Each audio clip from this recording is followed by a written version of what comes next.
Santolanasana, also known as the plank pose. There are different variations. We know of a hand plank, forearm plank, where you're on your elbow. So in today's series, we will be looking at how to get into a plank and a small flow that will help you to get into a proper plank. The sequence of asanas. Namaste.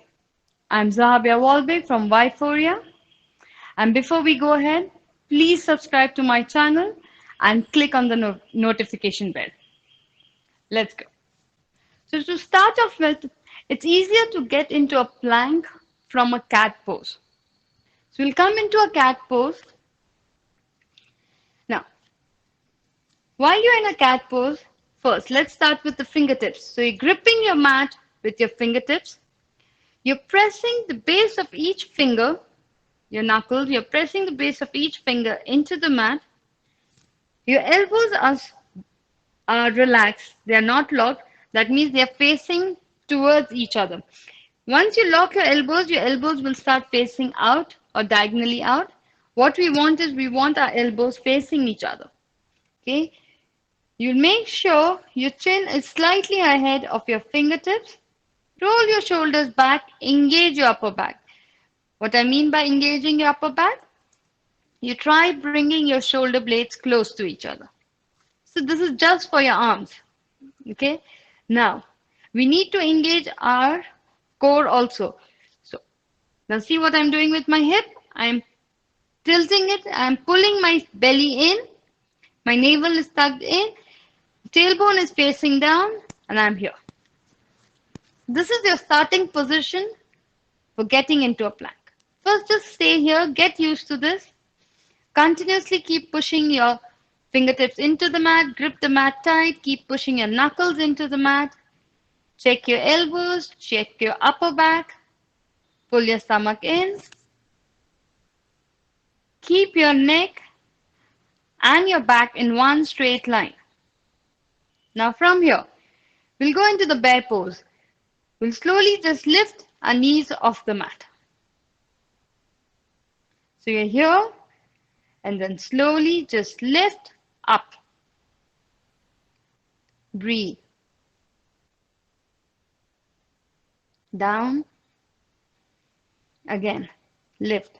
Inhale, up.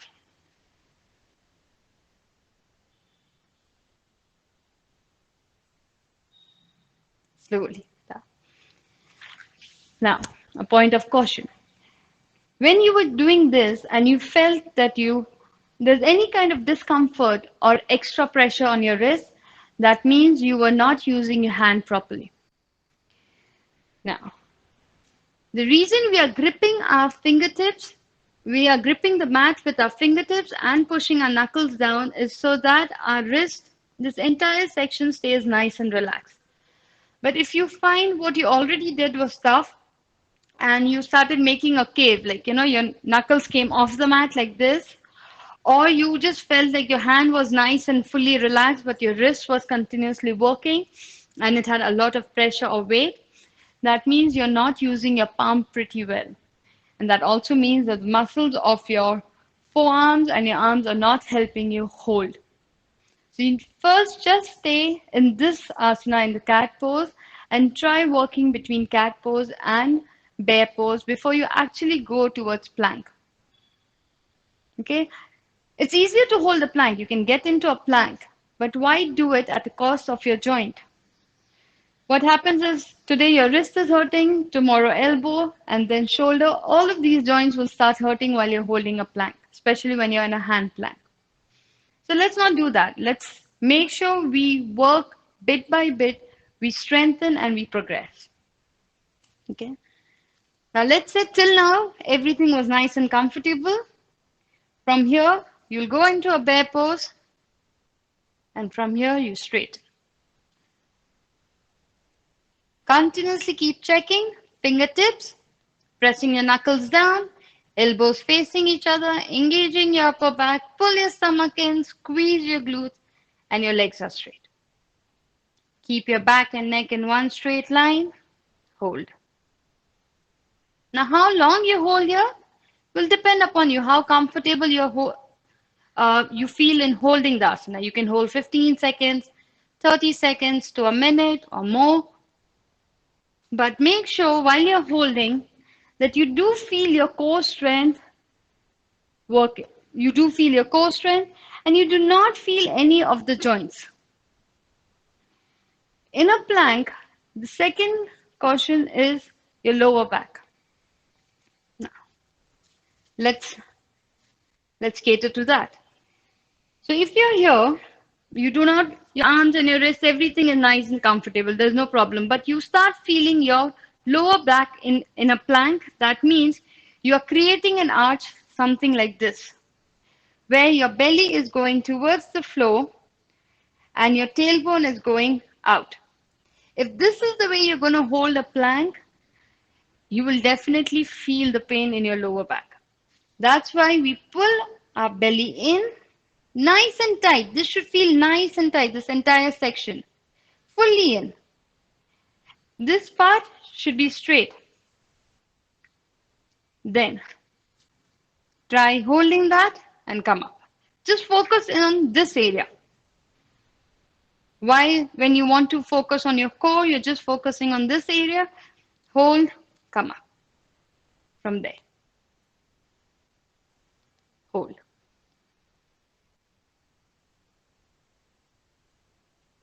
When you're working on your plank, you can work in sets. You can hold for 30 seconds, 3 times or 5 times or more. So let's say if you want to do a minute, then hold it for a minute for 3 times or 5 times. Make sure to take 15, 20 seconds of break in between. Hold. Slow down. So that was related to the hand plank. We will focus now on the forearm plank. And forearm plank, pretty much everything is the same. The only thing is here, your wrists are slightly relaxed and you are bending your elbows, so the forearm is on the mat. You can keep your palms flat like this, or you can keep them like this, however you feel comfortable. I feel comfortable like this. Sometimes I feel comfortable like this. So it's sometimes just the day. You feel like keeping your palms like this or like that. That does not matter. What does matter is applying pressure on your forearms. So when your forearms are on the mat, you're not just leaving them loose.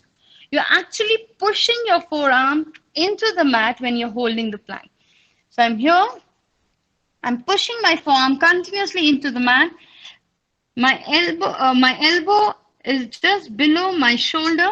I'm engaging my upper back, pulling my stomach in, and then from there, slowly coming up. You're here, stay. Breathe. Continuously keep pushing your forearm down, hold.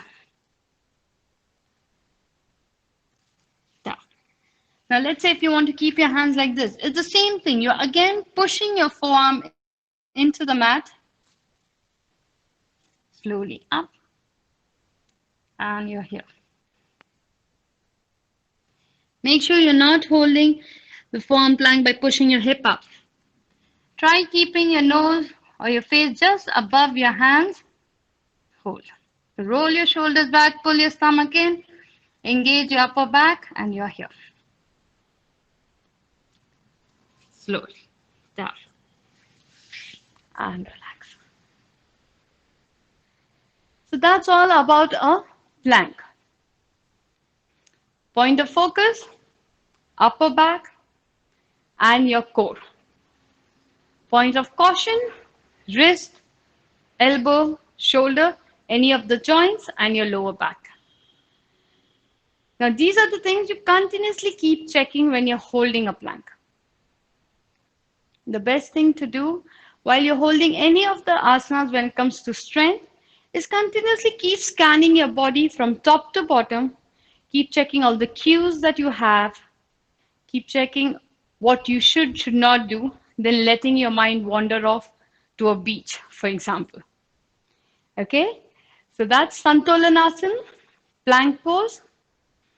I hope this helps you to know a little more about the asana. Namaste. I'm Zabia Walbeck from Whiteforia. Don't forget to subscribe to my channel. See you in the next session.